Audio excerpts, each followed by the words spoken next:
Morning, everyone. I'm Clay Gordon. 10 TV is following breaking news right now. In less than 10 minutes, President Joe Biden is expected to speak after Russia freed WNBA star Brittney Griner. The swap was confirmed by U.S. officials with direct knowledge of the negotiations. But at what cost?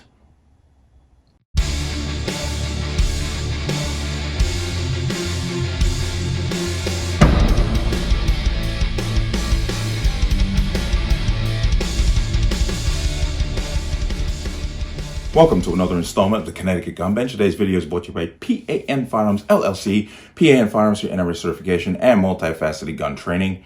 You can reach us at 203-300-6343 or use our website at www.panfirearmsllc.com. As always, there'll be a link in the description box below. And let's talk about this. Breaking news today. Well, it will be today when I'm recording this video. Brittney Griner, the WNBA star, has been released from a Russian prison. If you don't know that story, then you couldn't have been living under a rock. She was convicted of bringing narcotics into the country of Russia, which has led to a lot of speculation and a lot of back and forth and a lot of nonsense. I'm not here to talk about that, her guilt, or anything else. I'm not here to discuss that. What I want to discuss is the person that they traded her for. Because for this administration to be so high on the horse about gun violence, they let go one of the most dangerous people, according to the FBI, ever. I want you to watch this video on this guy because this says a lot. Let's go ahead and watch that. Viktor Bout, in my eyes, is one of the most dangerous men on the face of the earth. On the face of the earth. Without a doubt. Mike Braun, the former chief of operations for the U.S. Drug Enforcement Administration, told us Bout first exploded on the scene in war-torn West Africa in the late 1980s. Elevating bloody conflicts from machetes and single-shot rifles to AK-47s, not by the thousands, but by the tens of thousands. So he weaponizes civil war in Africa. He transformed these young adolescent warriors into insidious, mindless, maniacally driven killing machines that operated with assembly line efficiencies. Now 43, Bout from the Soviet Republic of Tajikistan is a mystery man who reportedly served in the Soviet Air Force and Intelligence Service. The U.S. has indicted him on 4 terror-related charges, including conspiracy to kill Americans. What makes him a threat to the United States? He is a shadow facilitator. He's arming not only designated terrorist groups, insurgent groups, but he's also arming very powerful drug trafficking cartels around the globe. Taking advantage of Russian military contacts at the highest levels in the collapse of the Soviet Union, federal prosecutors allege Bout essentially became a one-stop shop, offering an unlimited supply of stockpiled Cold War weapons to bad guys around the world, including Charles Taylor of Liberia, who's now on trial for war crimes. According to the U.S. indictment, Bout had a unique selling point when it came to weapons trafficking, a fleet of cargo airplanes capable of transporting weapons and military equipment anytime, anywhere, more than 60 planes in all, his own private air force. Those Russian aircraft were built like flying dump trucks. He could move this stuff and drop it with pinpoint accuracy to any desert, to any jungle, to any other remote place in the world, right into the hands of what I refer to as the potpourri of global scum. Heard that and you saw that. So I'm gonna come over here to New York Post article, Who is Viktor Bout, the Merchant of Death? The U.S. traded for Brittney Griner. Viktor Bout, an outlaw Russian arms dealer known as the Merchant of Death, was exchanged in a prison swap between the U.S. and Russia for the safe return of WNBA star Brittney Griner on December 8th. Bout had been in U.S. custody since 2008 when a secretive sting operation led by the DEA captured him in Thailand.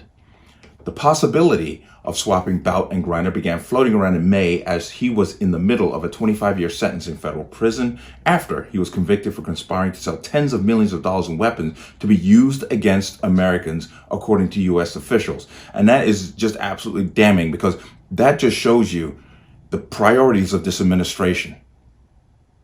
Because there's other information, but it's not here, but I'm going to mention because this is just unbelievable. But Bout's larger-than-life reputation makes it hard to separate fact from fiction when it comes to arms traffickers' resume.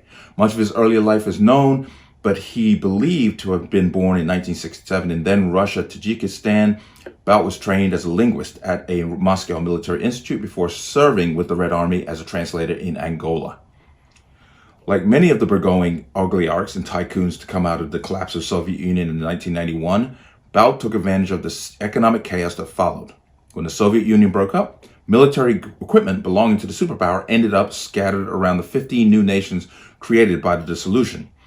These countries had neither the money with which to keep the army paid, nor the infrastructure to keep inventory on the weapons they just inherited. Viktor Bout saw an opportunity. Bout assembled a fleet of ex-Soviet cargo planes, massive Antonov and Ilyushin aircraft, and began making shipments of arms and other goods all over the world. Bout came to America's attention in the late 90s as he supplied weapons to the war zone of Congo, Liberia, and Sierra Leone. But Western intelligence, including the CIA, had been watching him in the early 90s as his transport routes in Africa moved everything from flowers and chickens to UN peacekeepers and African heads of state. In the decades that followed, his client list grew prolifically. Bout reported to have supplied weapons to Hezbollah, according to The Guardian. He reportedly flew weapons to both the Taliban and their foes, the Northern Alliance in Afghanistan. Through a front company, he allegedly even won a contract to deliver FedEx packages to Baghdad. Bout's cinematic exploits are occasionally cited as the inspiration for the 2005 film Nicolas Cage, Lord of War, which it's supposed to be about him, which follows Yuri, a fictional arms dealer of Russian descent who runs a massive operation to supply weapons around the world. Bout was arrested in Thailand, as you already know, after he was lured there by DEA agents posing as Colombian rebels.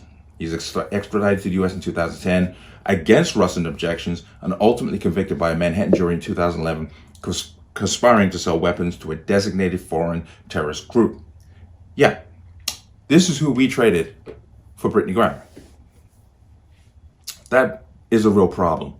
As I stated earlier, this is an administration who claims that gun violence is absolutely the plague of this country, and they release one of the biggest arms dealers in the world.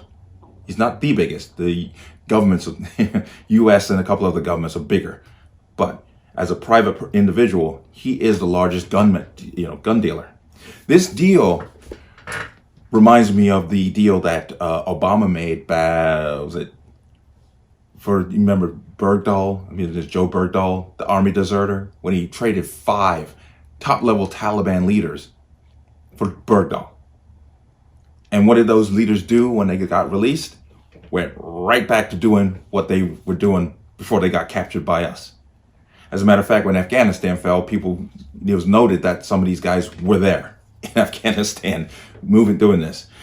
And what's even more strange and head-scratching and infuriating in some ways, Paul Whelan, the Marine, was not a part of this negotiation, this deal. And it's disturbing that you have a man who obviously loved and respected this country more than Griner did, now, we can argue about their cases. They say, held under, a dubious Russian court decision.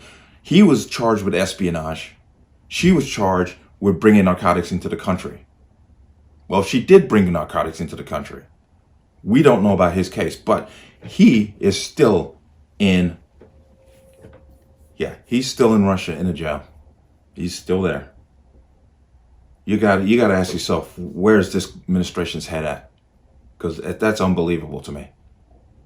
But we're going to see, and we can go, dive off into the social aspect. How is Griner going to greet the U.S. when she gets back here? Is she going to continue on her anti-American tirade that she had before she got locked up in Russia?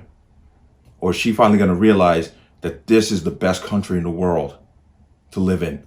because she would never have gotten locked up for marijuana like that here. But let me know what you think. As always, you can leave your comments in the comment section below. And as always, any statements of violence or statements that lead to violence will be removed. Please like, share, comment, subscribe. Don't forget to hit that notification bell so you're notified the next time a video goes live. I'll see you on the next one. Peace.